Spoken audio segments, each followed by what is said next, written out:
Assalamualaikum warahmatullahi wabarakatuh.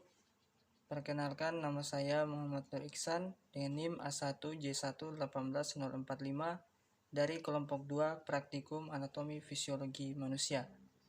Video ini merupakan tugas praktikum mata kuliah Anatomi Fisiologi Manusia yang diampuh oleh Bapak Mustamin Balumbi SPD MSI dengan judul praktikum yaitu Sistem Saraf Involunter. Berikut penjelasannya. Sistem saraf involunter merupakan sistem saraf yang bekerja secara otomatis, maksudnya otomatis di luar kesadaran.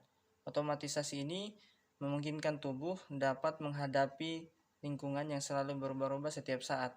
Salah satu jenis sistem involunter yaitu sistem saraf otonom.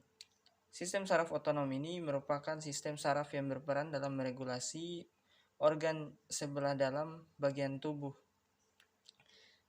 Sistem saraf otonom ini terinterfasi dengan organ sebelah dalam seperti otot jantung, otot polos, dan juga kelenjar-kelenjar. Sistem ini meregulasi tekanan aliran darah, mobilitas, saluran pencernaan dan sekresinya, suhu tubuh, dilatasi saluran pernafasan, paras glukosa, metabolisme, mikrotisi, refleksi pupil mata, dan akomodasi sekresi kelenjar-kelenjar.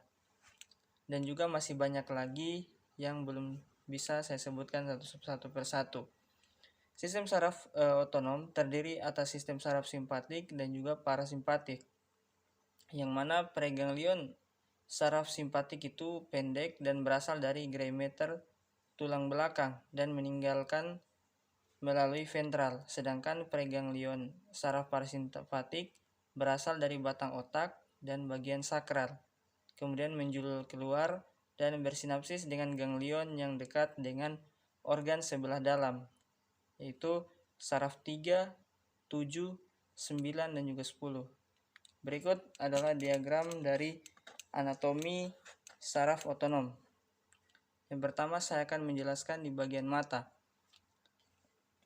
Yang pertama adalah mata. Pada saraf simpatik ini letak ganglionnya berada di paravertebral dan bekerja dalam dilatasi pupil mata dan relaksasi otot siliaris untuk pandangan jauh.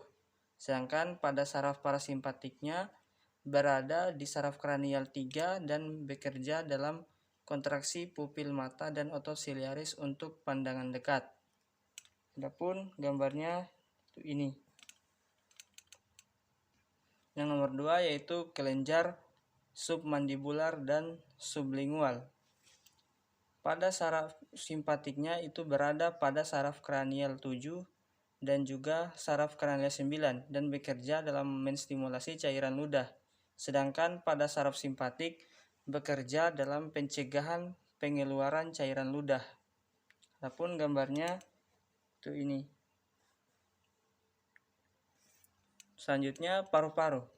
Pada saraf simpatiknya itu berada pada saraf kranial 10 dan bekerja pada konstruksi bronkeolus dan merangsang sekresi.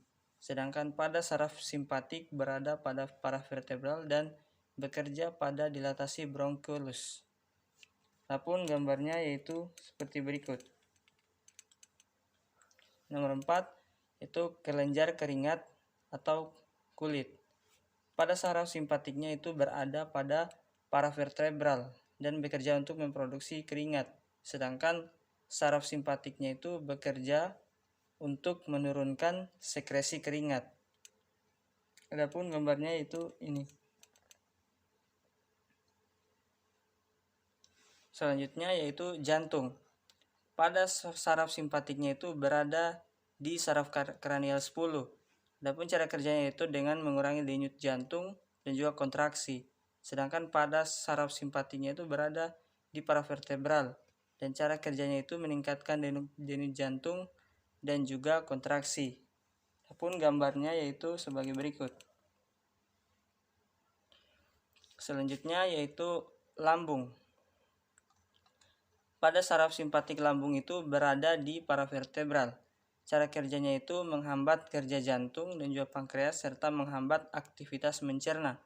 Sedangkan pada saraf simpatiknya itu berada di saraf kranial Sedangkan pada saraf parasimpatiknya itu berada pada saraf kranial 10, yang cara kerjanya itu memacu kerja lambung dan juga sekresi eksokrin dan pelepasan insulin serta menstimulasi aktivitas mencerna.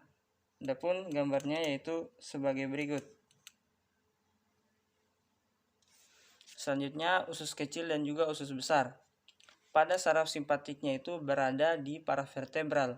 Cara kerjanya itu memperlambat pencernaan dan menghentikan sekresi dan juga kontraksi sphincter. Sedangkan pada saraf parasimpatiknya itu berada di saraf kranial 10 dan juga saraf sakral, yang mana cara kerjanya itu meningkatkan mobilitas dan juga sekresi dan relaksasi sphincter untuk meningkatkan defekasi. Adapun gambarnya yaitu sebagai berikut. Selanjutnya yaitu ginjal. Pada saraf simpatinya itu berada di paravertebral dan bekerja dalam sekresi epinefrin dan juga neuroreprin. Selanjutnya kandung kemih. Pada saraf simpatiknya itu berada di paravertebral, bekerja dalam relaksasi kandung kemih, sedangkan pada saraf parasimpatiknya itu berada di saraf sakral, bekerja dalam kontraksi kandung kemih. Adapun gambarnya yaitu sebagai berikut. Yang selanjutnya atau terakhir itu adalah genital atau organ reproduksi. Pada saraf simpatiknya itu bekerja dalam menghambat aktivitas genital, sedangkan saraf parasimpatiknya itu berada di saraf sakral serta bekerja dalam ereksi dan juga stimulasi alat kelamin. Adapun gambarnya itu sebagai berikut. Ya, mungkin itu saja, sekian penjelasan dari saya. Kurang dan lebihnya mohon dimaafkan. Wassalamualaikum warahmatullahi wabarakatuh.